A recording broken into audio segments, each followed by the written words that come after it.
Have you ever been around someone who seems so comprehensive and understanding?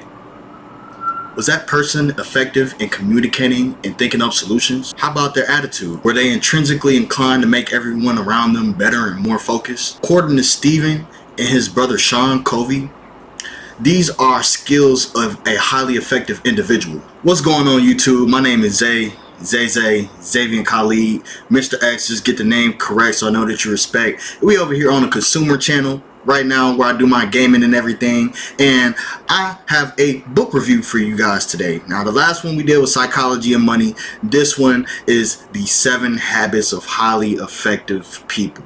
So most effective people have habitually ingrained 7 skills into their characteristics and their mindset. The first of which is being proactive, because life can swallow you up fast, so it's better to take action rather than being acted upon. Second habit involves beginning with the end in mind.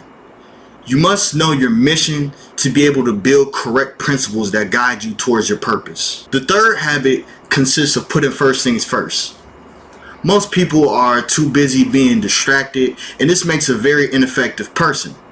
So we want to take care of what's important first in order to stray away from having to do things out of urgency. The fourth habit asks us to think win-win, because there is no losing party in an argument when both sides try to come to understand, comprehend, and both come up with a solution. And this is all to say, no party has to lose because we didn't first agree. So our fifth habit is to first seek to understand, then to be understood. So there comes a time and a place when we must speak. You should rather save your comments for yourself and listen to the opinions and thoughts of others before spilling out your autobiography. Don't just listen to respond. Listen to come up with a solution. The sixth habit is to synergize.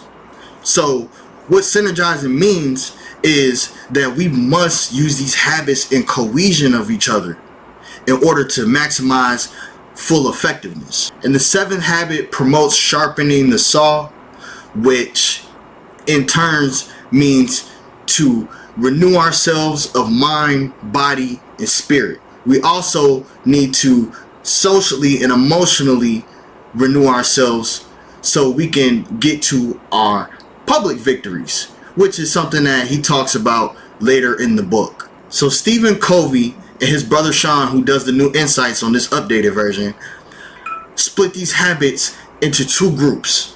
So habits 1 through 3 are split into the personal victory section, which you have to win over first before you can get to the habits 4, 5, and 6 and truly live within those, which are the public victories. The public victories are lived out, of course, publicly within your social circle of influence. So your circle of influence is who you want to use these habits and practice these skills with in order to maximize the effectiveness that you have and not worry so much about your circle of concern, which are outside of the habits that create an ineffective person. So simply put, Stephen and his brother Sean, they suggest that we win the war within ourselves first before we can ever influence any of those around us. So this book was very informative, balancing what makes an effective person, why we should practice habits,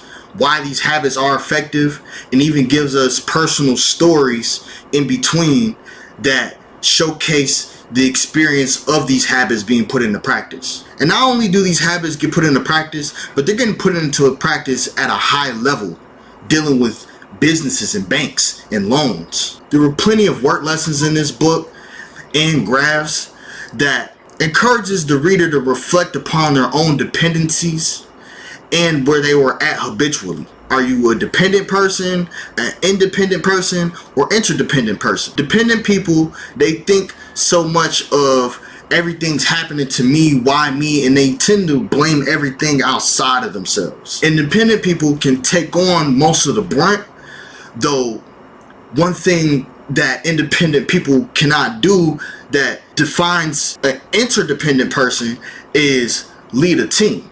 And sort of the thing that sets them apart is that an independent person cannot properly communicate things that an interdependent person could communicate.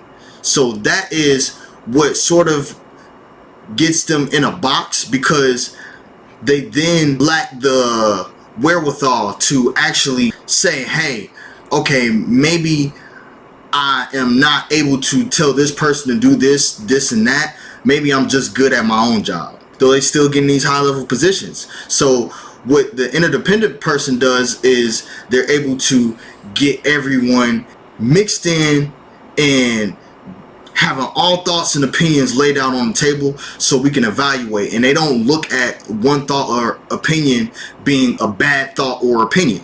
The book also talks about urgency and importance. So you want to do things that aren't urgent, but they're important, because those are the things that you could be doing right now that's obvious and in your face. It seems like the urgent things are more obvious, but that's only because we've been putting them off for so long.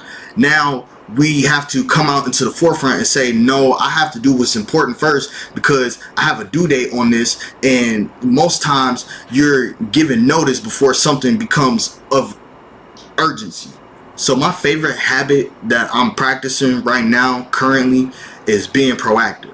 That's why I've been coming to you guys and giving you guys videos, and I have over 100 videos with a bunch of shorts that have over thousands of views on them, and I'm accruing them, working on getting my view count up, though still coming to you guys with multiple bangers. My only gripe with this book is that in habit 6 I was a little bit disconnected because I didn't understand what the word synergize was. The authors, they sort of assume that you know what synergize means, though I didn't really connect with it until I later went and looked up the word, and I said, so he really just means putting all of these together in one, which I thought habit 7 was going to be sharpening the saw, but it was more so about self-renewal. That kind of made a chapter a tangent for me.